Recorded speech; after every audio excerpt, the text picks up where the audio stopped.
Big boss హౌస్‌లో ఇక ఈ వీక్ కంప్లీట్ చేసుకోబోతున్నారు. ఇక వర్స్ట్ కంటెస్టెంట్ ఎవరు? జైలుకి వెళ్ళబోయేది ఎవరు? ప్రతి సీజన్‌లో కూడా వర్స్ట్ పెర్ఫార్మర్‌గా ఎంపికై ఇంకా వాళ్ళైతే జైల్‌లో ఉండాల్సి ఉంటుంది బిగ్ బాస్ ఆదేశం ఇచ్చేంత వరకు.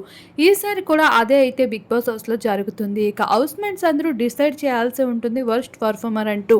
అయితే ఇక్కడ చూసుకున్నట్లు ఉంటే ప్రతి కంటెస్టెంట్‌కి కూడా తనని తను ప్రూవ్ చేసుకోవడానికి అవకాశం ఎంతో చక్కగా వచ్చింది. కానీ కొంతమంది కంటెస్టెంట్స్‌కి అవకాశం దక్కలేదు.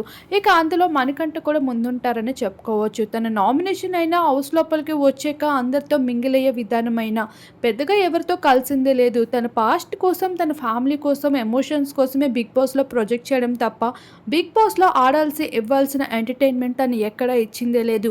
ఈ భాగంగానే హౌస్‌మేట్స్ అందరూ తన worst performer in the week అంటే హౌస్‌మేట్స్ అందరూ మణికంఠ పేరే ఎక్కువగా చెప్పే అవకాశాలైతే ఖచ్చితంగా ఉన్నాయి. మరి మీ అభిప్రాయం ఏంటి? ఈ వీక్ ఎవరు వర్స్ట్‌గా పెర్ఫార్మ్ చేశారు? ఆడియన్స్‌ని తక్కువగా ఎంటర్‌టైన్ చేసి చిరాకు తెప్పించారా అనిపిస్తుంది అనేది తప్పకుండా కామెంట్ చేయండి మీ అభిప్రాయాన్ని సైతం.